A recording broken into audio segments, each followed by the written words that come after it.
आज की हमारी कहानी है प्यार। एक दिन बात है जब एक काम से मुझे 16 सितंबर को दिल्ली जाना पड़ा, तो मैंने तत्काल स्लीपर टिकट लिया और कैफियत ट्रेन से रवाना हो गया।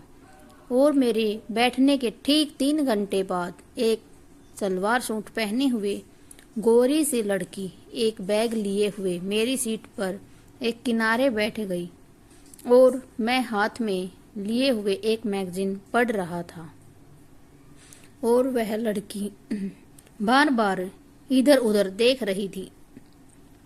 वह बार बार मुझे भी देखे जा रही थी। शायद वह सोच रही थी कि कहीं मैं उसे अपनी सीट से उतार न दूं। मैंने मैगजीन रखते हुए पूछा, कहाँ जाना है? लड़की, दिल्ली।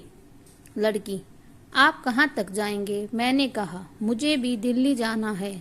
और आपकी सीट कहाँ है? मेरे पास जनरल टिकट है। मैंने कहा, तो अभी टीटी आएगा तो टिकट बनवा लेना, शायद सीट भी कहीं दे दे। लड़की, जी ठीक है, मैं बनवा लूंगी, लेकिन तब तक आप हमें बैठने दीजिए। मैंने कहा, कोई बात नहीं, बैठी रहो। टीटी आया और स्लीपर का टिकट तो बना दिया, किंतु सीट नहीं दिया। बोला, कोई सीट खाली नहीं है। मैंने कहा, आप करती क्या हो? लड़की, कुछ नहीं। मैंने कहा, मेरा मतलब पढ़ाई से है। जी, मैं 11वीं क्लास में पढ़ती हूँ। मैंने, अच्छा, और आपके घर में कितने लोग हैं? लड़की, मम्मी पापा भाई बहन सब हैं। थोड़ी देर बाद वह मोबाइल निकाली और उसमें सिम कार्ड लगाई और किसी से बात की। उधर से कौन था और क्या बात किया यह तो मुझे नहीं पता, लेकिन यह लड़की अपना लोकेशन दे दिया। मैंने कहा, पापा से बात कर रही थी स्टेशन से रिसीव करने के लिए। लड़की, जी नहीं, पापा तो गांव में हैं। मैंने, फिर भैया रहे होंगे। लड़की, नहीं, ओ मेरे ओ थे। मैंने, ओ थे मतलब मुझे तो नहीं लगता कि अभी आपकी शादी हुई है। लड़की, जी अभी तो नहीं हुई है, लेकिन 2-3 दिन में हो जाएगी। मैंने, ओ अब समझा, इसका मतलब प्रेम विवाह करने वाली हो। लड़की, जी, मुस्कुराने लगी।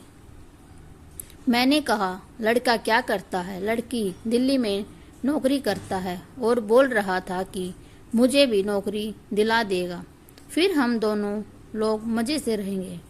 मैंने कहा, काफी स्मार्ट लड़का होगा। लड़की, जी बहुत स्मार्ट है और बहुत अच्छे स्वभाव का है। मैंने कहा, मैं भी प्रेम विवाह किया हूँ। लड़की बड़ी उत्सुकता से, आप भी भाग कर शादी किए थे? मैंने कहा, नहीं, मैं जिस लड़की को पसंद करता था वह लड़की भी मुझे भाग कर शादी करने के लिए कह रही थी, लेकिन मैंने उससे कहा, नहीं, हम तुमसे प्रेम तो करते हैं, किंतु इसका मतलब यह तो नहीं कि जो माँ हमें अपने गर्भ में रखा और हमारा बाथरूम साफ किया, जिस पिता ने हमें उंगली पकड़कर चलना सिखाया, बाजार के सारे खिलौने दिए और उसके प्यार को ठुकरा दूं, जो सम्मान बनाने में इतनी उम्र गवा दिए उनकी इज्जत को रोन दूं, उनका सर समाज में हमेशा के लिए झुका दूं। मैं शादी तो तुम्ही से करूंगा, लेकिन माँ बाप को मनाकर। फिर एक दिन माता पिता मान गए, हम दोनों की शादी हो गई। मैंने कहा, वैसे आप जिससे प्रेम करती हैं उसे आपके घर वाले जानते हैं? लड़की, जी नहीं, कोई नहीं जानता। मैंने अब उसका घर देखी है और उसके घर वाले आपको जानते हैं? लड़की, नहीं। मैंने कहा, वह लड़का तुम्हारे साथ फ्रॉड होने वाला? लड़की, नहीं, वो ऐसा लड़का नहीं है, वह मुझसे बहुत प्यार करता है। मैंने, एक बात बताऊं, जो प्यार करता है वह जताने की कोशिश नहीं करता है और किसी अनुचित पर रोकता और डांटता भी नहीं है। यह तुम्हारे धन और तुम्हारी सुंदरता से प्रेम करता है। लड़की, नहीं, यह गलत बात है, वह ऐसा नहीं कर सकता। मैंने कहा, ठीक है, मर्जी तुम्हारी, पर मेरे पास एक उपाय है। परीक्षा लेना चाहोगी? लड़की, क्या? मैंने कहा, उसे फोन करो, बोलो कि मेरे मम्मी पापा मान गए हैं मेरी शादी तुमसे करने के लिए और वो भी आने के लिए कह रहे हैं और वहीं दिल्ली में ही मेरे मामा मामी भी हैं, वे भी आ जाएंगे।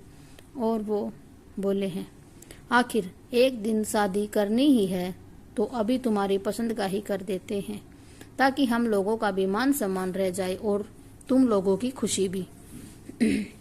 इसलिए तुम अपने मम्मी पापा को बुला लो।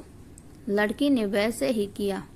फोन लगाई और लड़का इसकी बात सुनकर आग बबूला हो गया और बोला, तेरे जैसी कितनी लड़कियां आई और चली गई, तुम मुझे बेवकूफ बनाने आई हो, पागल समझ रखा है।